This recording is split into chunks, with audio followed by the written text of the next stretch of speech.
नमस्कार दोस्तों, स्वागत है आपका अपने चैनल स्टडी विद सुशील में।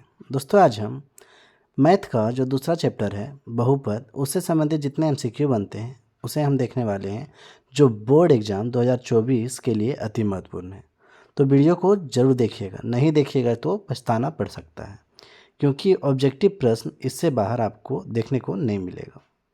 ठीक है, अगर चैनल में नए हैं तो सब्सक्राइब कर लीजिए ताकि इस तरह के वीडियो आपको सबसे पहले मिल सके, और दोस्तों में शेयर भी कीजिए। वीडियो अच्छा लगे तब लाइक कीजिएगा। ठीक है,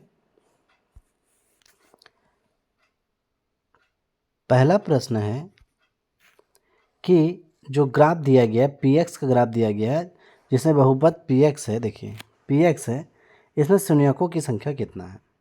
तो जब भी आपको शून्यक का संख्या निकालने के दिया रहेगा ऑब्जेक्टिव प्रश्न में, जब भी आपको शून्यक का संख्या निकालने के दिया रहेगा और फिगर दिया रहेगा, तो आप हमेशा देखिएगा कि जो ग्राफ है वो एक्स एक्सिस को एक्स एक्सिस को कितना बार कट करता है, मतलब कि एक्स एच को कितनी बार कट करता है, कितने बार काटता है।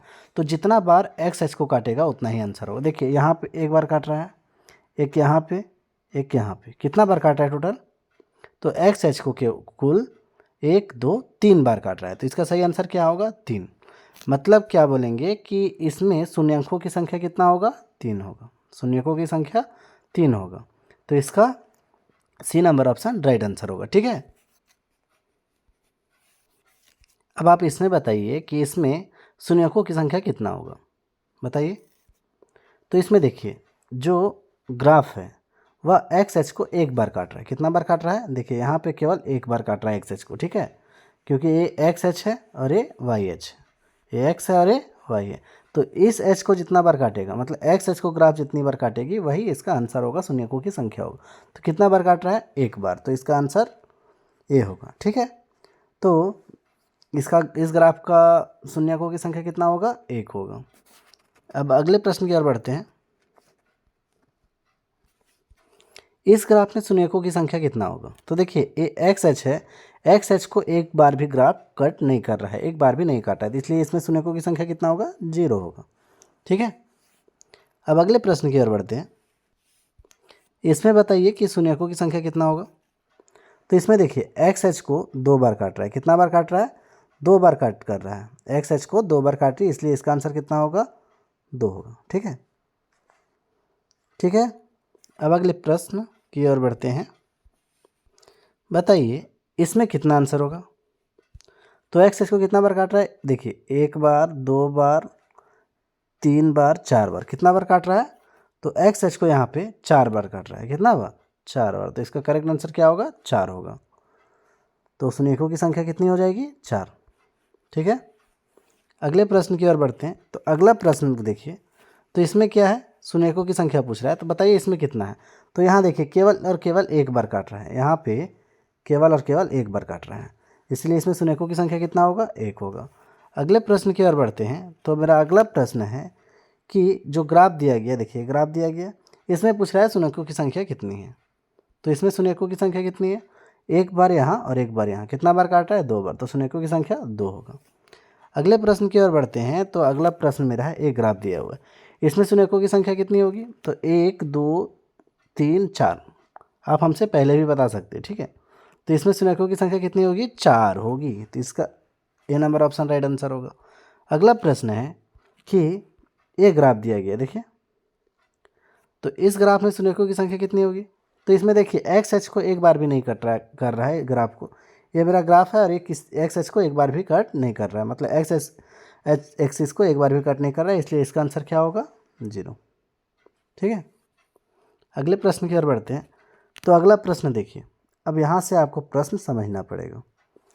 अब बोल क्या रहा है कि किसी द्विघात बहुपद के लिए शून्यकों की अधिकतम संख्या कितने होता है। देखिए, घात 2 होता है, द्विघात किसको बोलते हैं, जिसका पावर 2 हो, मतलब पावर 2 हो।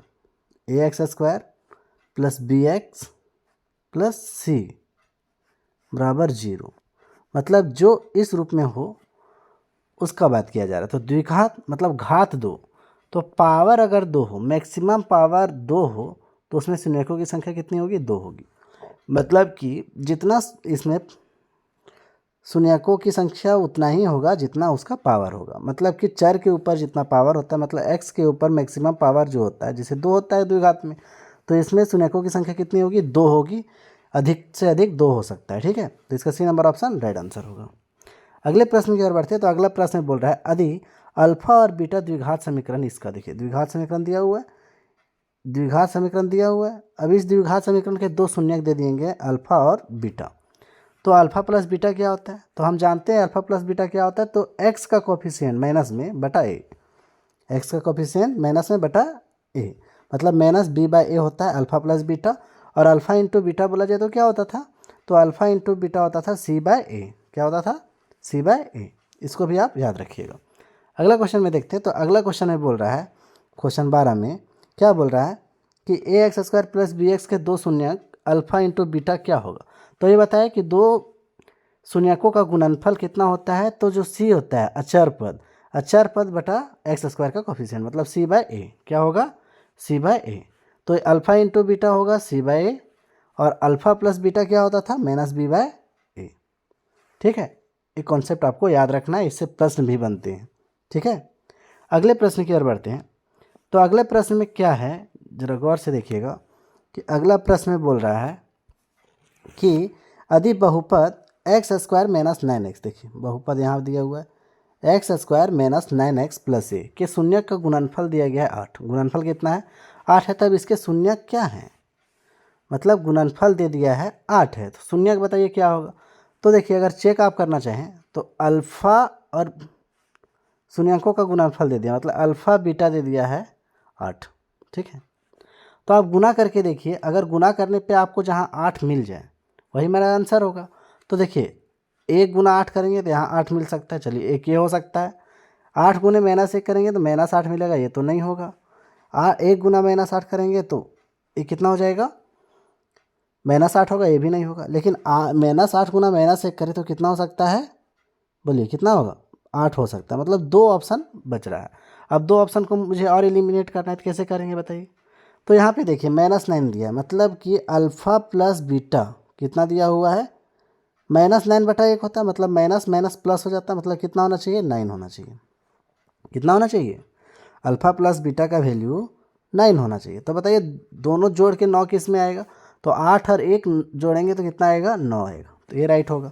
-1 और -8 जोड़ते तो कितना आता? -9 होता, तो ये आंसर नहीं होगा। कैसे एलिमिनेट किया पता चला? फिर से एक बार ध्यान से देखिएगा कि एलिमिनेट कैसे करें। सबसे पहले गुणनफल बोला है कि 8 होगा। क्या होगा गुणनफल? 8 होगा। इसको ध्यान से देखिए कि गुना करके 8 आना चाहिए। तो 2 यहाँ पे अल्फ़ा बीटा दिया हुआ है, दोनों गुना कीजिए कितना आएगा? 8 आ रहा है। तो एक चांसेस मेरा यहाँ बच रहा है और एक चांसेस यहाँ बच रहा है, माइनस से 1 गुना -8। बाकी ये 2 ऑप्शन में नहीं आएगा क्योंकि गुना करके -8 आ जाता है। अब यहाँ देखिए बी का वैल्यू मेरा दिया हुआ है -9, मतलब कि अल्फ़ा प्लस बीटा का वैल्यू कितना हो जाएगा? माइनस इंटू -9 होगा, मतलब 9 हो जाएगा। कितना हो जाएगा? 9। मतलब दोनों शून्यकों को जोड़ेंगे तो कितना आना चाहिए मेरा? 9। तो देखिए इसमें 9 कहीं है, कहीं जोड़ने पे 9 आएगा। -1 और -8 जोड़ेंगे तो कितना आ जाएगा? -9 आएगा। ये भी ऑप्शन चला जाएगा। और यहाँ पे देखिए 8 और 1 जोड़ेंगे तो कितना आएगा? 9 आएगा। तो इसीलिए करेक्ट आंसर क्या होगा? डी। ठीक है, बस आप ऐसा ही बनाइएगा। अगला प्रश्न देखते हैं। तो अगला प्रश्न बोल रहा है कि अल्फ़ा प्लस बीटा बहुपद जो दिया गया x square plus 2x plus 1 के शून्यक है। तब हमें फाइंड करना है 1 bye alpha plus 1 by beta. तो अब देखिए क्वेश्चन ध्यान से देखिएगा, ये निकालना है। इसको अगर हम एलसीएम ले तो क्या होगा? नीचे में अल्फ़ा बीटा होगा और ऊपर में क्या होगा? बीटा प्लस अल्फ़ा, जिसको हम अल्फ़ा प्लस बीटा भी बोल सकते हैं। मतलब हमको यही निकालना है। अब बताइए यहाँ से अल्फ़ा प्लस बीटा का वैल्यू कितना होता है? तो अल्फ़ा प्लस बीटा का वैल्यू होता है -b बाई ए के जगह पे कितना है? 1 है, मतलब -2 बटा 1 होगा, मतलब -2 होगा। और अल्फ़ा इंटू बीटा बोले, अल्फ़ा इंटू बीटा बोले तो कितना होगा? 1 होगा। अब यहाँ वैल्यू बैठाइए, कितना होगा? अल्फ़ा प्लस बीटा का वैल्यू -2 और अल्फ़ा इंटू बीटा का वैल्यू 1, मतलब आंसर कितना होना चाहिए? -2। कितना होना चाहिए? -2। समझ में आया कि अल्फ़ा प्लस बीटा का वैल्यू -2 आया, अल्फ़ा इंटू बीटा का वैल्यू 1 है। और यहाँ पे हम बिठाए अल्फ़ा प्लस बीटा और अल्फ़ा बीटा का वैल्यू, तो 1 bye alpha 1 plus 1 by beta का वैल्यू मिल गया। कितना आएगा? -2। कितना आएगा? -2। तो इसका करेक्ट आंसर होगा -2। ठीक है, अब अगला प्रश्न को हम सॉल्व करते हैं। देखिए अगला प्रश्न क्या है कि यदि बहुपद, देखिए बहुपद दिया गया है, जरा गौर से देखिए, बहुपद दिया गया x² - ax - b। ठीक है, शून्यक बराबर है किंतु विपरीत हो, तब ये क्या होगा बताइए। बोल रहा है कि इसके शून्यक जो है वह बराबर है। भाई शून्यक अगर बराबर होगा और विपरीत हो, मतलब कि एक मेरा, अब समझने का कोशिश कीजिए कि क्या बोल रहा है कि शून्यक बराबर है, मतलब अल्फ़ा, अगर हम अल्फ़ा जो है माइनस बी अल्फ़ा अगर मान लीजिए एक शून्यक, चलिए इसको हटाते हैं, अच्छा समझाते हैं। अगर मानिए एक शून्यक मेरा अल्फ़ा है, दूसरा शून्यक बीटा है, तो जो बीटा है वो कितना है, माइनस अल्फ़ा के बराबर है। मतलब समझ में आया कि एक शून्यक दूसरा का इक्वल है लेकिन साइन में क्या है, विपरीत है। तो वही बोल रहा है। तो अगर दोनों को हम जोड़ निकाले अल्फ़ा प्लस बीटा, तो क्या होगा बोलिए। अल्फ़ा की जगह अल्फ़ा रख दे, बीटा की जगह माइनस अल्फ़ा रख दे, तो कितना आना चाहिए, 0। जोड़ के कितना आना चाहिए, 0। मतलब शून्यकों का योग कितना आना चाहिए, 0। अब देखिए यही कॉन्सेप्ट यूज करेंगे कि शून्यक का योग कितना होना चाहिए, 0। तो यहाँ देखिए थोड़ा पेन चेंज कर लेते हैं, ज़रा देखिए, अगर हम पेन चेंज करते हैं तब देखिए क्या होता है। बोल रहा है कि अल्फ़ा प्लस बीटा का वैल्यू 0 आ रहा है, मतलब कि अल्फ़ा प्लस बीटा का वैल्यू क्या होता है भाई।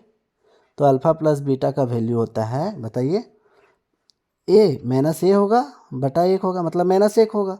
और अल्फ़ा प्लस बीटा का वैल्यू कितना दिया है, 0, मतलब 0 बराबर कितना दिया है, -a।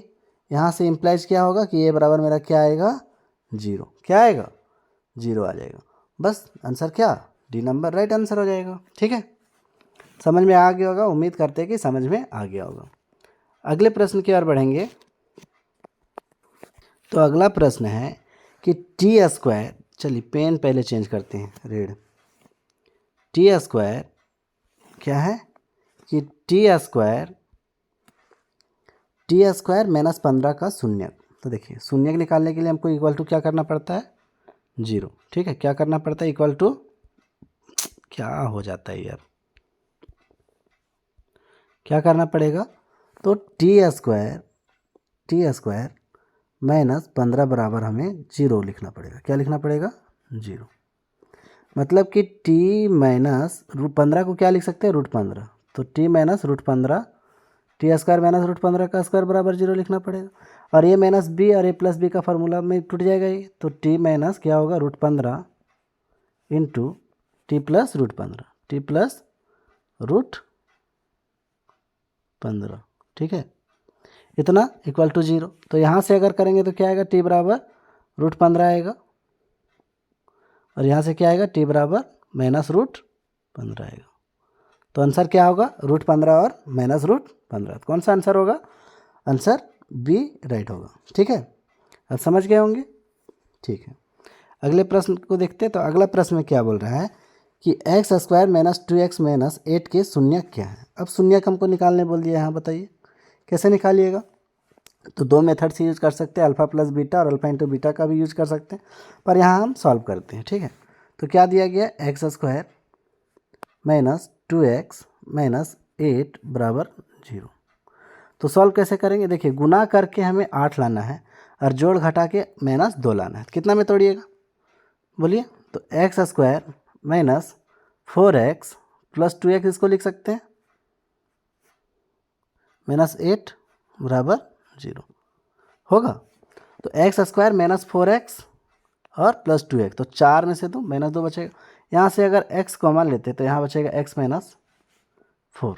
ठीक है, यहाँ से अगर 2 कॉमन लेते तो यहाँ बचेगा x - 4। ठीक है, अब x - 4 अगर हम दोनों जगह से कॉमन ले लें तो यहाँ बचेगा x + 2। अब बताइए x का वैल्यू यहाँ से आएगा, x का वैल्यू यहाँ से क्या आएगा, तो यहाँ से x का वैल्यू आएगा 4 और यहाँ से आएगा -2। तो आंसर क्या होगा, 4, -2 या -2, 4। कौन सा ऑप्शन है, option number A right answer है। ठीक है, अगला प्रश्न को अगर हम सॉल्व करें, ज़रा रुकिए, अगर अगले प्रश्न को हम सॉल्व करें दोनों को, देखिए देख लीजिए पहले क्वेश्चन को, उसके बाद मैं सॉल्व करूँगा, ठीक है। चलिए देखिए क्वेश्चन क्या बोला है, 3x² -4 के शून्यक क्या है। अब बताइए इसका शून्यक निकालना है। तो पहला ऑप्शन की इसमें पुट करके भी देखिए, अगर 0 आ गया तो शून्यक हो जाएगा, ठीक है। तो देखिए इसको हम सॉल्व भी कर लेते हैं। तो 3 चौका 12, गुना करके कितना आना चाहिए 12, और जोड़ घटा के -1 आना चाहिए। तो अच्छा इसको लिख सकते हैं 3x², अच्छा से लिखाता नहीं है भाई इसमें, 3x² -4x प्लस x -4 बराबर 0, इतना तो कर सकते हैं। तब देखिए -4x प्लस 3x करेंगे तो आ जाएगा -x। अब यहाँ से अगर 3x हम कॉमन लेते हैं, अच्छा छोड़िए फिर से करते, देखिए 3x² -4x प्लस 3x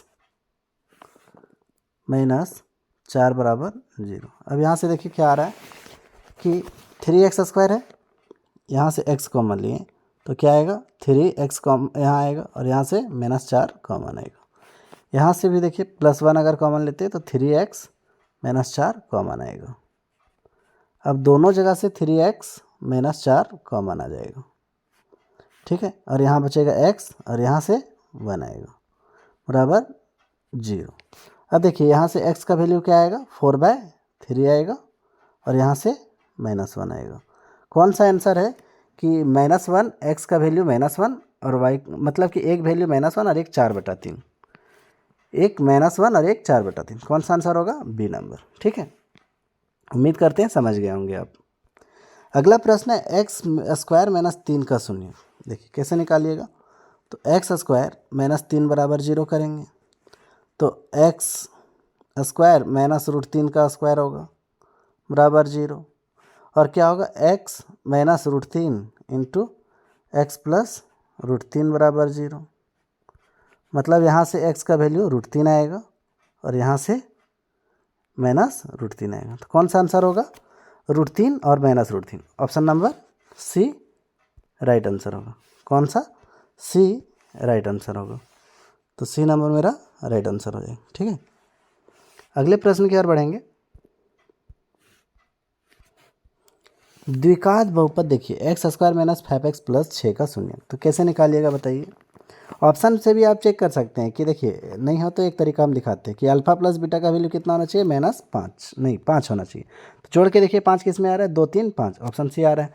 गुना करके 6 भी आना चाहिए, तो 2 3 6, तो ऑप्शन सी राइट आंसर हो जाएगा। मतलब अल्फा प्लस बीटा का वैल्यू कितना आना चाहिए 5, और अल्फा इंटू बीटा का वैल्यू कितना आना चाहिए 6, ठीक है। तो देखिए 2 और 3 5 हो जाएगा, और 2 3 6 भी हो जाएगा, तो ये राइट आंसर हो जाएगा। कौन सा, सी नंबर राइट आंसर हो जाएगा। तो आप ऐसे भी बना सकते हैं, ठीक है। या फिर अगर बनाना चाहे जो रियल मेथड है तो उससे बनाइए। तो कैसे बनेगा, तो देखिए x² -5x प्लस 6 बराबर 0 होगा। तो यहाँ से x² माइनस, इसको लिख सकते हैं -2x -3x प्लस 6 बराबर 0।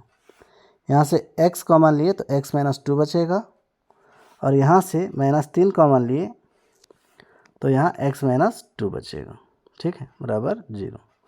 अब देखिए यहाँ से x -2 अगर कॉमन लिए तो यहाँ से x बचेगा, और यहाँ से -3 बचेगा बराबर 0। तो यहाँ x बराबर 2 और x बराबर 3, तो 2 3 आंसर सी राइट आंसर होगा, ठीक है। अगले प्रश्न की ओर बढ़ेंगे। तो अगला प्रश्न देखिए बोल रहा है कि x² प्लस 7x प्लस 10 के शून्यक का योग पूछ रहा है। देखिए योग बोले तो जोड़, तो जोड़ तो बहुत आसानी से निकलेगा। अल्फा प्लस बीटा का वैल्यू पूछ रहा है, कितना होता है -b/, ठीक है। और b की जगह कितना है 7, तो -7, और a की जगह कितना है 1, तो -7/1 बोले तो -7। आंसर कौन सा होगा, तो आंसर होगा सी नंबर राइट आंसर होगा, सी नंबर राइट आंसर। अब देखिए इसमें अगला क्वेश्चन देखिए, तो अगला क्वेश्चन में बोल रहा है x² + 7x + 2 के शून्यकों का गुणनफल। गुणनफल मतलब इंटू वाला पूछ रहा है, मतलब अल्फ़ा इंटू बीटा पूछ रहा है। अरे कितना होता है, c/a, और c का वैल्यू कितना है 2, तो 2/1 बोले तो 2 कौन सा आंसर है, option number C right answer होगा। ठीक है, अगले प्रश्न की ओर बढ़ेंगे। तो अगला प्रश्न देखिए क्या बोल रहा है भाई, बोल रहा है कि द्विघात बहुपद इतना का शून्यक क्या होगा। बताइए, शून्यक निकालने बोल रहे हैं। कितना आसान क्वेश्चन है, ज़रा देखिएगा। बोल रहा है 4u² + 8u = 0। देखिए यहाँ से u कॉमन आ सकता है और 4 भी, तो 4u अगर हम कॉमन ले तो यहाँ क्या बचेगा, u बचेगा, और यहाँ 4 दूना 8, 2 बचेगा बराबर 0। यहाँ से 4 का कोई वैल्यू नहीं है, मतलब कि 4u = 0 हो जाएगा और 4u + 2 = 0 हो जाएगा। तो यहाँ से u = 0 और यहाँ से u = -2। तो आंसर क्या क्या आया, u = 0 और u = -2। कहाँ है ऑप्शन, तो ऑप्शन नंबर सी दिख रहा है, ऑप्शन सी। ठीक है, u = 0 और u = -2। तो इसका राइट आंसर क्या होगा, 0 और -2। ठीक है, अगला प्रश्न देखते हैं। तो अगला प्रश्न में है कि देखिए 2 क्वेश्चन है, यहाँ देख लेते हैं एक साथ। कि एक द्विघात बहुपद क्या होगा जिसके शून्यकों का योग तथा गुणनफल क्रमशः 0 और √5 है। देखिए अब हमको बनाना पड़ेगा। यहाँ पे बोल रहा है कि अल्फ़ा + बीटा का वैल्यू दिया हुआ है, कितना दिया है, योग तथा गुणनफल, योग बोला है 0 है, और गुणनफल कितना है, अल्फ़ा + बीटा का अल्फ़ा इंटू बीटा का वैल्यू कितना है, तो अल्फ़ा इंटू बीटा का वैल्यू दिया हुआ है मेरा √5। तो देखिए बहुपद का इक्वेशन क्या होता था, x² - alpha + beta into x plus alpha beta. याद रखिए आप कि अगर अल्फ़ा + बीटा दिया हो और अल्फ़ा इंटू बीटा दिया हो तो जो बहुपद बनता है उसका इक्वेशन होता है x² - alpha + beta into x plus alpha beta. अब यहाँ पे वैल्यू बैठा दीजिए, तो क्या हो जाएगा, x², अल्फ़ा बीटा की जगह 0, मतलब x का टर्म 0 हो जाएगा, 0x, और अल्फ़ा बीटा का वैल्यू √5, मतलब प्लस √5 = 0। मतलब ये टर्म तो ख़त्म हो गया, मतलब x² + √5 = 0 आंसर। ठीक है, तो कहाँ है x² + √5, तो देखिए x² + √5 बी नंबर ऑप्शन है, राइट आंसर होगा। इसी तरह से यहाँ एक क्वेश्चन है, इसको भी देखिए। यहाँ पे बोला है कि योग और गुणनफल दिया गया है, योग -3 और गुणनफल 2। तो ऐसा ही बनाते हैं, x² और यहाँ पे तो योग होता है, माइनस में योग वाला, तो योग कितना दिया है, -3, मतलब -3x। ठीक है, -3x, और प्लस कितना हो जाएगा 2 = 0। अब बताइए x² माइनस प्लस हो जाएगा, x² + 3x और ये +2 = 0। अब कौन सा ऑप्शन है बताइए, तो x² + 3x + 2, option number A right answer हो जाएगा। ठीक है, अगले प्रश्न की ओर बढ़ेंगे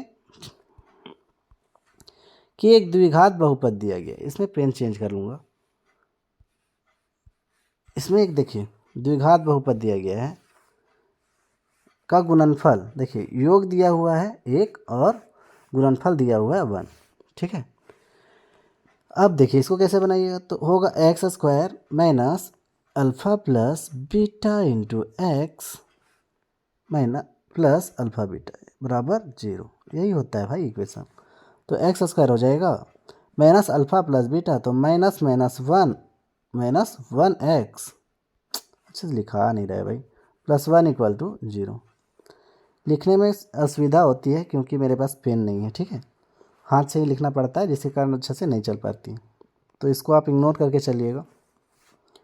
तो x² - x प्लस 1 बराबर क्या होगा, 0। ठीक है, तो कौन सा ऑप्शन मैच करेगा भाई, तो option number A right answer हो जाएगा। समझ में आ रहा है ना भाई, बस सही जानना है, अपने को समझाना है और तेरे को समझना है। ठीक है, तो आप समझिए और मैं आपको समझाऊंगा। प्रॉब्लम है तो मैसेज कीजिए, मैं फिर से बताऊंगा। अब अगले प्रश्न की ओर बढ़ेंगे। देखिए सेम क्वेश्चन है भाई, इसको बनाना पड़ेगा या बना लीजिएगा? बना देता हूँ, कोई दिक्कत नहीं, वरना बोलिएगा कि आपको आता ही नहीं है। देखिए योग दिया हुआ है 4, गुणनफल दिया हुआ है 1, ठीक है। अब इक्वेशन पूछ रहा है भाई, तो सिंपल एक्स स्क्वायर, योग माइनस में होता है माइनस और 4, तो -4 एक डायरेक्ट लिखूँ, और प्लस में 1 तो +1 कर दूँ, और क्या बराबर 0। कहाँ है भाई? तो x square minus 4x plus 1, देखिए x square minus 4x plus 1, option number B right answer हो जाएगा। अगले प्रश्न को भी हम देख लेते हैं। देखिए तो क्या दिया गया है कि देखिए फिर वही कॉन्सेप्ट, 3 और -2, तो डायरेक्ट बनाइए ना, एक्स स्क्वायर 3 था ना, तो -3x हो जाएगा, और -2 बराबर 0। सेम वही फार्मूला लगा रहा हूँ, यही वाला, x square minus alpha plus beta into x plus alpha beta equal to 0, ठीक है। तो क्या हो गया, एक्स स्क्वायर -3x -2 बराबर 0। कौन सा ऑप्शन है भाई? Option number C right answer है, ठीक है। अब थोड़ा देखते हैं कि इस तरह का भी प्रश्न बनते हैं रिक्त स्थान वाले, तो रिक्त स्थान वाले कुछ प्रश्नों को देख लेते हैं, ठीक है। देखिए द्विघात बहुपद जो होता है का संगत आलेख क्या होता है? तो संगत आलेख क्या बनता है भाई? तो एक सरल रेखा तो बनेगा नहीं, कौन सी रेखा बनती है? तो देखिए जो द्विघात समीकरण होता है इस तरह का बनता है, ठीक है। इसको इंग्लिश में बोला जाए तो पैराबोलिक बोलते हैं, पैराबोलिक, और हिंदी में बोला जाए तो परवलय। क्या बोलते हैं? परवलय। तो किस तरह का है? परवलय है। अगर सरल रेखा होता तो सीधा ग्राफ बनता ना, सीधा नहीं बनता है। द्विघात समीकरण का ग्राफ देखिए पैराबोलिक बनता है, पैराबोलिक जिसको परवलय बोलते हैं, ठीक है, समझ गए होंगे। अगला है कि द्विघात बहुपद के शून्यक की अधिकतम संख्या कितनी होगी? तो अभी मैंने बताया था कि अधिकतम संख्या कितना हो सकता है, तो जितना पावर तो 2 होता है घात, तो इसका अधिकतम संख्या 2 होगी, ठीक है। अगला प्रश्न है कि द्विघात बहुपद का व्यापक रूप क्या है? तो देखिए किस रूप में लिखते हैं, ax² plus bx plus c बराबर 0, यही वाला रूप है ना, तो ये भराएगा। अगला प्रश्न में देखिए कि ए दिया हुआ है बहुपद, तो इसका शून्यक का योग क्या होता था? -b बटा a, शून्यक का योग होता था -b बटा a, और गुणनफल क्या होता था? c बटा a, तो आप जानते हैं। तो अगला प्रश्न भी देख लेते हैं, कुछ नहीं है भाई, देख लिया जाए, चलो ये देख लेते हैं। देखिए शून्यकों का योग तो अभी मैंने बताया -b बाई, अब बोलता है रेखिक बहुपद का अधिकतम घात, रेखिक बोल रहा है, तो रेखिक में घात 1 होगा और द्विघात में घात 2 होगा। द्विघात बोलेगा तो 2 और रेखिक बोलेगा तो 1, तो रेखिक में कौन सा होगा? 1, ठीक है। अब ax² plus bx plus c दिया गया, इसको क्या बोलते हैं भाई? तो द्विघात बहुपद बोलते हैं ना, द्विघात बहुपद बोलते हैं। और समीकरण कब बोलते हैं? समीकरण बोलते हैं जब इक्वल टू 0 कर दे तो समीकरण कहला जाएगा, ठीक। तो ये तो इक्वल टू 0 नहीं किया हुआ है ना, तो द्विघात बहुपद बोलेंगे, ठीक है। अब अगला प्रश्न देख लेते हैं, बोलता है कि भाज्य बराबर भाजक गुने भागफल प्लस क्या होता है? शेषफल। तो ये कौन नहीं जानता है भाई? ये तो बच्चा बच्चा जानता है कि भाज्य बराबर भाजक गुने भागफल प्लस शेषफल, ठीक है। आगे बोलता है कि भाजक बराबर भाज्य बटा भागफल माइनस क्या होगा? शेषफल, ठीक है। सेम वही फार्मूले को घुमा दिया है, तो यहाँ भी क्या होगा? शेषफल हो जाएगा, कोई दिक्कत नहीं है। तो मेरे ख्याल से आप समझ गए होंगे इस चैप्टर का जितना भी MCQ बन सकता था जो आपके लिए इम्पोर्टेंट है वो मैंने कवर कर लिया है। अगला चैप्टर हम आप लोगों को 2-4 वाले रेखिक समीकरण नेक्स्ट वीडियो में अपलोड करूँगा, ठीक है। तब तक के लिए जय हिंद, जय भारत। और अगर वीडियो हेल्पफुल हो तो लाइक करके दोस्तों में शेयर करें, और चैनल में नए हैं तो सब्सक्राइब करना ना भूलें, ठीक है। मिलते हैं नेक्स्ट वीडियो में, तब तक के लिए जय हिंद, जय भारत।